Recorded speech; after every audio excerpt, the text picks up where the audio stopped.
ಸ್ನೇಹಿತರೆ, ಕಲ್ಯಾಣಿ ಹಿಡನ್ ವೈಫ್ಗೆ ಸ್ವಾಗತ. ನಾವು ಇವಾಗ ನಿಮಗೆ ಸುಂದರವಾದ ಒಂದು ದೃಶ್ಯನ ತೋರಿಸ್ತೀವಿ.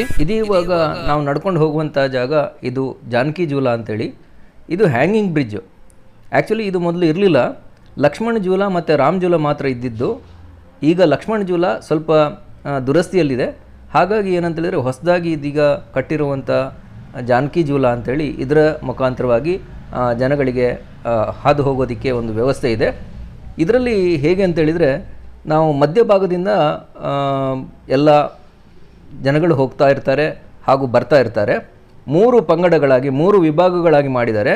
ಎಡಗಡೆಯಲ್ಲಿ ಒಂದು 2 ವೀಲರ್ಸ್ಗಳಿಗೆ ಮಾತ್ರ ಹೋಗೋದಕ್ಕೆ ಒಂದು ಅವಕಾಶ. ಹಾಗೆ ನೀವು ಬಲಗಡೆಯಲ್ಲಿ ನೋಡಿರ್ಬೋದು, ಬಲಗಡೆಯಲ್ಲಿ ಕೂಡ 2 ವೀಲರ್ಸು ಬರೋದಕ್ಕೆ, ಹೋಗೋದಕ್ಕೆ ಮತ್ತು ಬರೋದಕ್ಕೆ ಒಂದು ಹಾದಿ ಮಾಡಿಕೊಟ್ಟಿದ್ದಾರೆ. ನೋಡಿ, ಇವಾಗ ನೋಡಿರ್ಬೋದು ನೀವು, ಇವಾಗ ಒಂದು ಬೈಕ್ ಹೊರಡ್ತಲ್ವ, ಅದು ಹೋಗೋದಕ್ಕೆ, ಹಾಗೆ ಬರೋದಕ್ಕೆ ಬಲಗಡೆಯಲ್ಲಿ ವ್ಯವಸ್ಥೆ ಮಾಡಿದ್ದಾರೆ. ಹೀಗೆ ಈ ಹ್ಯಾಂಗಿಂಗ್ ಬ್ರಿಡ್ಜು ನೋಡೋದಕ್ಕೂ ಕೂಡ ತುಂಬ ಸುಂದರವಾಗಿದೆ ಹಾಗೂ ತುಂಬ ಅದ್ಭುತವಾಗಿ ಇದನ್ನು ಕಟ್ಟಿದ್ದಾರೆ. ಸೊ ಇದರಿಂದಾಗಿ ಜನಗಳಿಗೆ ವ್ಯವಸ್ಥೆ ಭರ್ಪೂರಾಗಿ ಸಿಗ್ತಾ ಇದೆ. ಹಾಗೂ ಇಲ್ಲಿ ಇಂಟರ್ನ್ಯಾಷನಲ್ ಯೋಗ ಸೆಂಟರ್ ಆಗಿರೋ ಕಾರಣ ಇಲ್ಲಿ ನೀವು ನೋಡಿರ್ಬೋದು, ವಿದೇಶಿಯರೆಲ್ಲ ಹೋಗ್ತಾ ಇರ್ತಾರೆ. ಯಾಕಂದರೆ ಹೆಚ್ಚಿನ ಮಟ್ಟಿನಲ್ಲಿ ವಿದೇಶಗಳಿಂದ, ಅಂದರೆ ಬೇರೆ ಬೇರೆ ದೇಶಗಳಿಂದ ಇಲ್ಲಿ ವಿದೇಶಿಗಳೇ ಯೋಗ ಕ್ಲಾಸಸ್ಗೆ ಬರ್ತಾರೆ. ಬಂದು 1 ತಿಂಗಳು 2 ತಿಂಗಳು ಎಲ್ಲ ಇಲ್ಲಿ ಒಂದು ಯಾವುದಾದ್ರೂ ಒಂದು ಸೆಂಟ್ರಿಗೆ ಹೋಗಿ ಅಲ್ಲಿ ದುಡ್ಡು ಕೊಟ್ಟು ಅಲ್ಲೇ ವಾಸ ಮಾಡ್ತಾರೆ. ಈ ಇಂಟರ್ನ್ಯಾಷನಲ್ ಯೋಗ ಡೇನು ಕೂಡ ಇತ್ತೀಚೆಗೆ ಆಗಿರೋ ಕಾರಣ ಈಗ ನಿಮಗೆ ಹೆಚ್ಚಿನ ವಿದೇಶಿಯರು ಆ ಕಡೆ ಈ ಕಡೆ ತಿರುಗಾಡೋದನ್ನು ಕೂಡ ನೀವು ನೋಡಿರ್ಬೋದು. ಇದೀಗ ನಾವು ಜಾನಕಿ ಜೂಲದ ಕೊನೆಯ ಒಂದು ಹಂತ ಏನಂತೇಳಿದರೆ, ನಾವು ಕೊನೆ ತುದಿಗೆ ಮುಟ್ತಾ ಇದ್ದೀವಿ. ಇದರ ಎದುರುಗಡೆ ನಿಮಗೆ ಕಾಣೋದೇ ಇಲ್ಲಿ ಋಷಿಕೇಶದ ಬಸ್ ಸ್ಟ್ಯಾಂಡ್ ಇದೆ. ಈ ಬಸ್ ಸ್ಟ್ಯಾಂಡಿಂದ ನೀವು ಬೇರೆ ಬೇರೆ ಊರುಗಳಿಗೆ ಅಂತೇಳಿದರೆ, ಸಮೀಪದ ಊರು ಒಂದು 35-38 ಕಿಲೋಮೀಟ್ರ್ ಒಳಗಡೆ ಇರುವಂಥ ಹರಿದ್ವಾರ, ಈ ಕಡೆ ದೇವಪ್ರಯಾಗು, ಆಮೇಲೆ ರುದ್ರಪ್ರಯಾಗ, ಈ ಥರ ಬೇರೆ ಬೇರೆ ಜಾಗಕ್ಕೆ ಹೋಗುವಂಥ ವ್ಯವಸ್ಥೆ ಇಲ್ಲಿದೆ. ನೋಡಿ, ಈಗ ನೀವು ನೋಡ್ಬೋದು ಬಸ್ ಸ್ಟ್ಯಾಂಡು, ಇದು ಋಷಿಕೇಶ್ ಬಸ್ ಸ್ಟ್ಯಾಂಡ್. ಎಡಭಾಗದಲ್ಲಿ ನೀವು ನೋಡ್ತಾ ಇದ್ದೀರಿ. ಬಲಭಾಗದಲ್ಲಿ ಅದೇ ರೀತಿ ಹೋದರೆ ನಿಮಗೆ ಮೇನ್ ರೋಡ್ ಸಿಗುತ್ತೆ. ಆ ಮೇನ್ ರೋಡಲ್ಲಿ ನಿಮಗೆ ಎಲ್ಲಿಗೆ ಹೋಗಬೇಕಾಗಿರುವಂಥ ಆಟೋಗಳಾಗಲಿ ಕಾರುಗಳಾಗಲಿ ಅಲ್ಲಿಂದ ನಿಮಗೆ ಸಿಗುತ್ತೆ. ಇದು ನಾವು ಪರಮಾರ್ಥ ನಿಕೇತನ್ನ ಒಂದು ದೃಶ್ಯ.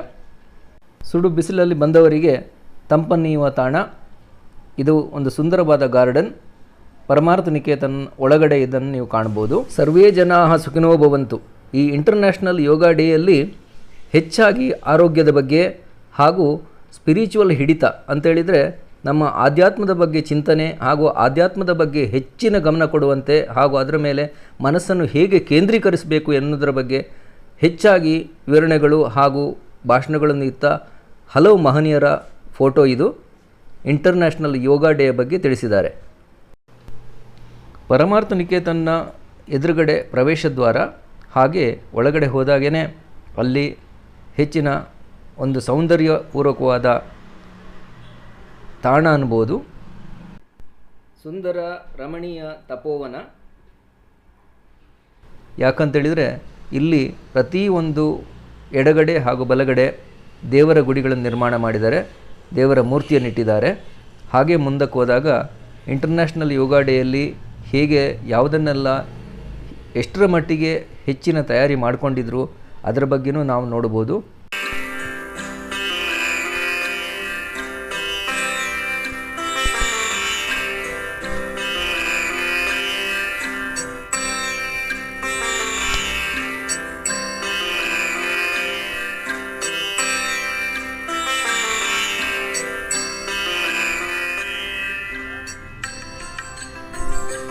ಸ್ನೇಹಿತರೆ, ಇದು ಋಷಿಕೇಶದಲ್ಲಿರುವ ಒಂದು ಉತ್ತಮವಾದ ತಾಣ.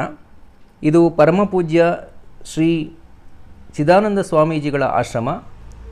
ಪರಮಾರ್ಥ ನಿಕೇತನ್ ಅಂತೇಳಿ ಕರೀತಾರೆ. ನೀವು ಇದನ್ನು ಹೆಚ್ಚಿನ ಒಂದು ದೂರದರ್ಶನದಲ್ಲಿ ಅಥವಾ ಹೆಚ್ಚಿನ ಸ್ಪಿರಿಚುವಲ್ ಸೆಂಟರ್ ಬಗ್ಗೆ ಮಾತಾಡುವಾಗ ನೀವು ನೋಡಿರ್ಬೋದು ಈ ಈಶ್ವರನ ಮೂರ್ತಿ. ಇದು ಗಂಗಾ ನದಿಯ ಪರಮಾರ್ಥ ನಿಕೇತನದ ಎದುರುಗಡೆ ಇರುವಂಥ ದೃಶ್ಯ. ಇಲ್ಲಿ ಸ್ಟೇಜ್ ಥರ ಎಲ್ಲ ಮಾಡಿದ್ದಾರೆ. ಯಾತಕ್ಕಂತೇಳಿದರೆ, ಅಲ್ಲಿ ಇಂಟರ್ನ್ಯಾಷನಲ್ ಯೋಗ ಫೆಸ್ಟಿವಲ್ ಡೇ ಅಂಥೇಳಿ ಆಚರಣೆ ಮಾಡಿದರು. ಇದಕ್ಕೆ ದೊಡ್ಡ ದೊಡ್ಡ ವಿ ವಿ ಐ ಪಿಗಳು ಬಂದಿದ್ದರು. ಅದರಲ್ಲಿ ಪ್ರಮುಖರಾಗಿ ನಮ್ಮ ಪ್ರಧಾನಮಂತ್ರಿಗಳಾದ ಶ್ರೀ ನರೇಂದ್ರ ಮೋದಿಜಿಯವರು ಹಾಗೂ ಪ್ರೆಸಿಡೆಂಟ್ ಆದ ದ್ರೌಪದಿ ಮುರ್ಮುಜಿಯವರು ಹಾಗೂ ಇನ್ನಿತರ ಹಲವಾರು VVIPಗಳು ಇದರಲ್ಲಿ ಭಾಗಿಯಾಗಿದ್ದರು. ಅಂತೂ ತುಂಬ ಸಂಭ್ರಮಾಚರಣೆ ಆಗೋಗಿದೆ. ಹಾಗೆಯೇ ಇದೀಗ ನಾವು ನೋಡ್ತಾ ಇರುವಂಥದ್ದು ಇಲ್ಲಿ ಒಂದು ಲಕ್ಷ್ಮಣ ದೇವರ ಮಂದಿರ ಇದೆ. ಅದೇ ರೀತಿ ಎಡಗಡೆ ಶ್ರೀರಾಮದೇವರ ಮಂದಿರ ಇದೆ. ಈ ರಾಮದೇವರ ಮಂದಿರದ ಪಕ್ಕದಲ್ಲೇ ಶ್ರೀ ಕಮ್ಲಿ ಬಾಬಾ ಅವರ ಒಂದು ಮಂದಿರನೂ ಇದೆ. ಇದು ಯಾಕೆ ಹೆಸರು ಪಡೆದಿದೆ ಅಂತ ಹೇಳಿದರೆ, ಬಾಬಾ ಕಮ್ಲಿ ಬಾಬಾ ಇವರು 14ನೇ ವಯಸ್ಸಿನಲ್ಲಿ ದೀಕ್ಷೆ ಪಡೆದರು, ಸನ್ಯಾಸಿಯಾಗಿ ಬಂದರು. ದೀಕ್ಷೆ ಪಡ್ಕೊಂಡು ಇಲ್ಲೇ ವಾಸವಾಗಿದ್ದರು. ಆಗ ಸಾವಿರಾರು ವರ್ಷಗಳ ಹಿಂದೆ ಇಲ್ಲಿ ಖಾಲಿ ಅರಣ್ಯ ಪ್ರದೇಶವಾಗಿತ್ತು ಈ ಜಾಗ. ಅಂದರೆ ಅರಣ್ಯ ಪ್ರದೇಶದಲ್ಲಿರುವಾಗ ಋಷಿಮುನಿಗಳು ಸಾಧಾರಣವಾಗಿ ಬಂದೇ ಬರ್ತಾರೆ. ಎಲ್ಲ ಋಷಿಮುನಿಗಳ ಒಂದು ತಪಸ್ಸಿನ ತಪೋವನ ಅಂತ ಹೇಳ್ಬೋದು, ಅದಾಗಿತ್ತು. ಹಾಗೆಯೇ ಇಲ್ಲಿ ಋಷಿಕೇಶದಲ್ಲಿ ಇರುವಂತಹ ಎಲ್ಲ ಜಾಗದಲ್ಲೂ ಕೂಡ ಒಂದಲ್ಲ ಒಂದು ಮಹತ್ವದ ಕಥೆಗಳಿದ್ದಾವೆ. ಹಾಗೂ ನೂರಾರು ಕಥೆಗಳು ಇರ್ಬೋದು, ಸಾವಿರಾರು ಕಥೆಗಳು ಇರ್ಬೋದು. ಆದರೆ ಇಲ್ಲಿ ಬಂದು ಲಕ್ಷ್ಮಣ ದೇವರು ತಪಸ್ಸನ್ನು ಆಚರಿಸಿದರು. ಹಾಗೆ ದೇವಪ್ರಯಾಗದಲ್ಲಿ ಶ್ರೀರಾಮಚಂದ್ರ ದೇವರು ಅಲ್ಲಿ ತಪಸ್ಸನ್ನು ಆಚರಿಸಿದರು. ಅದೇ ರೀತಿ ಇಲ್ಲಿಂದ ಒಂದು ಕೆಲವು ಅಂತೇಳಿದರೆ ಒಂದು 3-4 ಮೈಲುಗಳ ಆಚೆ ಶತ್ರುಘ್ನ ದೇವರ ಒಂದು ಮಂದಿರ ಇದೆ. ಅಲ್ಲಿನೂ ಹಾಗೆಯೇ ಶತ್ರುಘ್ನ ದೇವರು ತನ್ನ ತಪಸ್ಸನ್ನು ಆಚರಿಸಿದರು ಅಂತ ಹೇಳ್ತಾರೆ. ಅಲ್ಲೇ ಪಕ್ಕದಲ್ಲೇ ಗಂಗಾರತಿ ಆಗುತ್ತೆ. ಆ ಗಂಗಾರತಿಯನ್ನು ನೋಡೋದಕ್ಕೆ ಸಾವಿರಾರು ಜನ ಸಾಯಂಕಾಲದ ಹೊತ್ತಲ್ಲಿ ಭಾಗಿಯಾಗ್ತಾರೆ. ಈಗ ನಾವು ವಾಪಸ್ಸು ಈ ಕಮ್ಲಿ ಬಾಬಾ ಅವರ ಬಗ್ಗೆ ಸ್ವಲ್ಪ ತಿಳ್ಕೊಳ್ಳೋಣ. ಕಮ್ಲಿ ಬಾಬಾ 14 ವರ್ಷದಲ್ಲಿ ದೀಕ್ಷೆ ತಗೊಂಡಿರ್ಬೋದು. ಬಹಳ ಹೆಚ್ಚಿನ ಒಂದು ಜಪ, ಅಂದರೆ ಯಾಗ ಥರ ಮಾಡಿರುವಂತಹ ಜಪ ತಪದಿಂದಾಗಿ ಶ್ರೀರಾಮಚಂದ್ರನನ್ನು ನಾನು ದರ್ಶಿಸಬೇಕು, ಅವರ ಒಂದು ಅನುಗ್ರಹ ನಾವು ಪಡಿಬೇಕು ಅಂಥೇಳಿ ಸೀತಾರಾಮಚಂದ್ರರ ಹೇಗೆ ಶಬರಿ ಕಾಯ್ತಾ ಇದ್ಲೋ ಹಾಗೇ ಅವರು ತಪಸ್ಸಿನ ಮುಖಾಂತರ ಆ ದೇವರನ್ನು ಕಾಣಬೇಕು ಅಂತೇಳಿದರು. ಸೊ ಬಹಳ ವಿಚಿತ್ರ ಏನಂತೇಳಿದರೆ, ನಿಜವಾಗ್ಲೂ ಶ್ರೀರಾಮಚಂದ್ರ ಹಾಗೂ ಸೀತಾಮಾತೆ ಇಬ್ಬರು ದರ್ಶನ ಕೊಡ್ತಾರೆ ಕಮ್ಲಿ ಬಾಬಾ ಅವರಿಗೆ. ತುಂಬ ಸಂತಸದಿಂದ ಆ ಒಂದು ಕ್ಷಣವನ್ನು ಅದನ್ನು ಹೇಗೆ ಹೇಳಬೇಕು, ವರ್ಣಿಸಬೇಕು ಅಂತೇಳಿ ಕಮ್ಲಿ ಬಾಬಾ ಅವರಿಗೆ ಅಂತಹ ಸಂತೋಷದಿಂದ ಇದ್ದರು ಅವರು. ಆಮೇಲೆ ವಿಶೇಷ ಏನಂತೇಳಿದ್ರೆ, ಜೀವ ಸಮಾಧಿ ಮಾಡಿಕೊಂಡ್ರು. ಜೀವ ಸಮಾಧಿ ಅಂತೇಳಿ ಇದು ಜೀವ ಸಮಾಧಿ ಮಾಡಿದಂಥ ಪ್ಲೇಸ್ ಅಲ್ಲ. ಇಲ್ಲಿ ಯಾವುದೋ ಫೋಟೋಗ್ರಫಿ ಅಥವಾ ವಿಡಿಯೋಗ್ರಫಿ ಮಾಡೋ ಹಂಗಿಲ್ಲ. ಸೊ ಆದ್ರೂ ನಾವು ನಿಮಗೆ ತೋರಿಸ್ತಾ ಇದ್ದೀವಿ. ಇದು ಕಮ್ಲಿ ಬಾಬಾ ಅವರದ್ದು ಆಶ್ರಮದ ಫೋಟೋ. ಅಲ್ಲಿ ಒಳಗಡೆ ಕಮ್ಲಿ ಬಾಬಾ ಅವರ ಮೂರ್ತಿ ಇಟ್ಟಿದ್ದಾರೆ.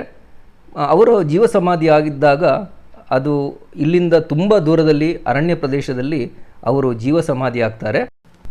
ಹೀಗೆ ಋಷಿಕೇಶದಲ್ಲಿ ಬೇಕಾದಷ್ಟು ದೇವಾಲಯಗಳಿದೆ ಹಾಗೂ ಪ್ರಸಂಗಗಳು, ಆ ಯುಗದಲ್ಲಿ ನಡೆದಂತಹ ಘಟನೆಗಳು ಹಾಗೂ ಸ್ಪಿರಿಚುವಲ್ ಸೆಂಟರ್ಗಳು ಅಲ್ಲೆಲ್ಲೆಲ್ಲಲ್ಲಿ ಕಾಣಸಿಗ್ತವೆ. ನಮಗೆ ಬಹಳ ಸುಂದರವಾದ ಈ ಜಾಗಕ್ಕೆ ಬಂದು ಹೆಚ್ಚಿನ ನಮಗೆ ಒಂದು ಖುಷಿ ತಂದಿದೆ.